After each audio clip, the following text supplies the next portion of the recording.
45% ये चुनाव आयोग के आंकड़े हैं कि 44.59% वोट 1 बजे तक डाले जा चुके हैं और शाम 6 बजे तक की पोलिंग है।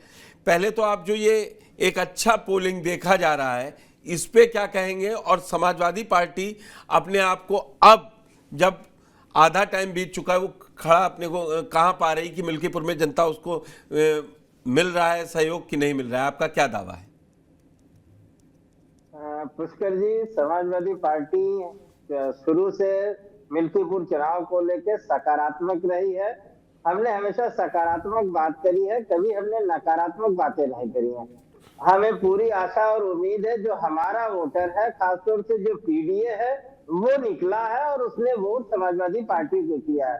भाजपा अपने जो भी दावे करती रहा है, जो भी करती रहा है, देखिए छोट प्रशासनिक मशीनरी के दुरुपयोग की चीजें आज भी आई है, मीडिया ने दिखाई है, ये हम लोग कहते रहे हैं और ये हम लोगों को उम्मीद भी थी। लेकिन उसके बावजूद हमें लगता है कि जब तक चुनाव अंतिम समय तक जब तक वो होगा, वोट परसेंटेज जो अच्छा है वो कहीं ना कहीं जो हमारा दलित मतदाता है, जो पीडीए पिछड़ा मतदाता है, जो अल्पसंख्यक मतदाता है, वो एकजुट होकर समाजवादी पार्टी को उसने वोट किया है। 2-3 चीजें देखिए, जो नैरेटिव्स बनाने में 2-3 चीजों ने समाजवादी पार्टी के फेवर में महत्वपूर्ण भूमिका निभाई है।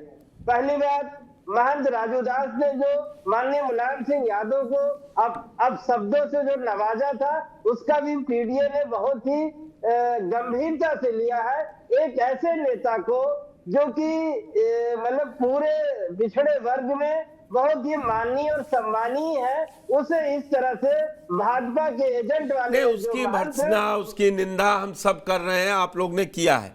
मुद्दा राजू दास बने या नहीं बने ये तो अब जब नतीजे आएंगे तब होगा। लेकिन एक बात मुझे आजम जी लगी, 1992 की बनी पार्टी कम से कम अब अपने को हिंदू के साथ खड़े होने वाली इमेज बनाना चाहती है। महाकुंभ के दौरान जो हादसा हुआ उसको लेकर अखिलेश यादव ने संसद में यह स्थापित करने की कोशिश की कि वो हिंदू हितैषी है और मौजूदा सरकार हिंदू विरोधी है। हालांकि उनके बोलते ही अयोध्या से ही सीएम योगी ने पलटवार किया और बोले कांग्रेस और सपा में सनातन विरोधी होने की होड़ लगी है। ये समाजवादी पार्टी में एक बड़ा शिफ्ट है या अब समझ में आ गया है कि हिंदुओं की बात करनी पड़ेगी तभी आपको मिलेगा वोट?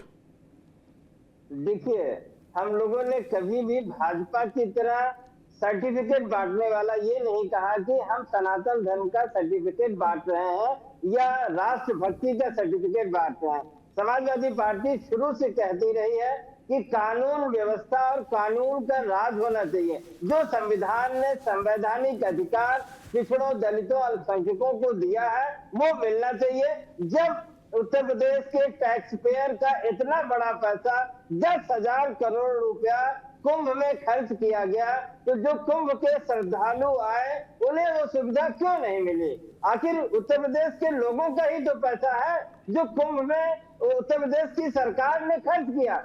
इतना बड़ा पैसा खर्च करने के बाद अगर श्रद्धालुओं को सुरक्षा नहीं दे पाई, व्यवस्था नहीं दे पाई, जिसमें नाकाम रही पूरी तरह से, सिर्फ और सिर्फ अपना मीडिया। मैं आता हूं आजम जी, आता हूं आपके इन आरोपों पर, मैं आता हूं। अभी मेरे साथ भाजपा के प्रवक्ता भी जुड़ेंगे, कई और लोग जुड़ेंगे, लेकिन हमारे सहयोगी पंकज जी अभी हमारे साथ जुड़े हुए हैं। पंकज जी, ये जो नैरेटिव की जो मैंने सवाल पूछा था आजम जी, उसको जवाब में कहीं वो पार्टी लाइन की मजबूरियां होती हैं। क्या आपको लग रहा है कि मिल्कीपुर में ये महाकुंभ में ये अव्यवस्था बहुत बड़ा मुद्दा बन गई जाके? नहीं, देखिए मिल्कीपुर जैसा कि महाकुंभ को लेकर सवाल खाली मिल्कीपुर की वजह से नहीं है, ये शुरू से ही है, चूंकि बड़ा इवेंट था। जाहिर सी बात है, देखिए विपक्ष का काम होता है कि वो भाई उसे तो अपनी बात जहां मौका मिलेगा विपक्ष अपना वहां पत्ता वहां चलेगा।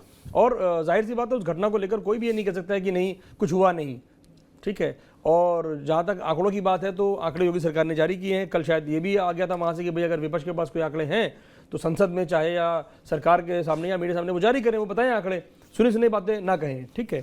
नहीं, उस और पर ये तो मान सकते हैं जगदीप धनखड़ जी ने राज्यसभा में जब खड़गे जी बोल रहे थे, उन्होंने कहा कि हजारों लोग, तो बोले आप ये ऐसे मत बोलिए ना, बोले तो अखिलेश यादव ने लोकसभा में बोला जब हजारों लोग गायब हैं तो हम ये कह रहे हैं कि हजारों लोग की मौत हुई, सरकार दे, वो वही तो चल रहा है, डिजिटल कुंभ में डिजिट नहीं बता पा रहे हैं। हाँ यही है। देखिए ऐसा है कि अभी खाली कुंभ से लौटना अगर होता, उसमें तमाम लोगों से जब बात हुई कि भाई आखिर लोग जो चले गए इतने सारे वो कहाँ हैं, लोग से बिछड़ गए हैं दूसरे से, तो जो बिछड़ गए हैं उनका बताया जा रहा है कि अभी उनकी डेड बॉडी नहीं मिली है। तो अगर डेड बॉडी नहीं मिली है तो तब जब तक डेड बॉडी ना मिल जाए तब तक तो आदमी माना जाएगा कि भाई 7 साल तक जिंदा माना जाता कि वो आदमी अभी है नहीं, ठीक है। और मेरा ख्याल कुंभ 28 फरवरी के बाद खत्म हो जाएगा, तो 26 को उसके बाद फिर जो है ये मेरा ख्याल एक आध महीने में जो है कोई भी अगर आदमी ऐसा बिछड़ा हुआ होगा या दूर कहीं होगा, हो सकता है कि इतनी भीड़ भाड़ में उसको ट्रेन ना मिल रही हो, बाकी चीजें कुछ भी हो सकता है, XYZ, है ना। ईश्वर करे कि जो लोग बिछड़े हुए हैं वो सारे के सारे सुरक्षित हों और अपने घर पहुंचे, लेकिन उसको लेकर अभी ये नहीं कह सकते हैं कि जो बिछड़ गए हैं वो सारे के सारे मारे गए हैं, एक बात टेक्निकली।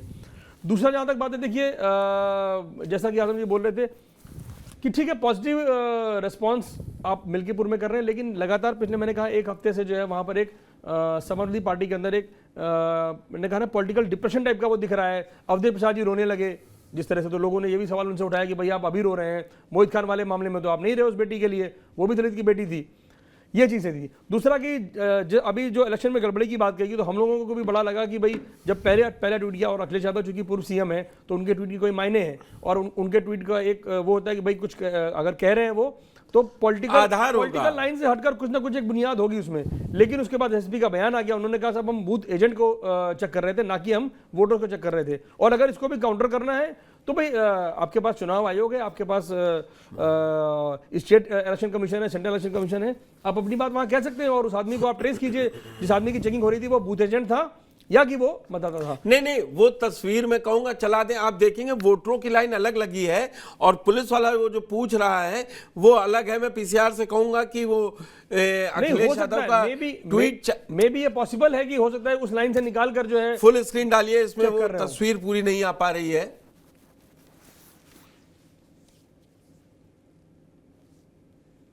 आप देखिए लाइन वो पीछे है और ये अलग दिख रहा है। मैं वही कह रहा हूँ कि मे भी पॉसिबल कि हो सकता है कि जो सपा के आरोप को ही अगर हम ठीक माने तो लाइन से हटाकर अलग बुलाकर चेकिंग की जा रही हो, बट मैं कह रहा हूँ कि जिनकी चेकिंग हो रही है वो भी वहीं पर बूथ में है, और सपा के कार्यकर्ता भी अभी बूथ एजेंट भी वहीं पर होंगे, वो एक बार उस आदमी से बात कर ले, पूछ ले, वीडियो बनवा ले।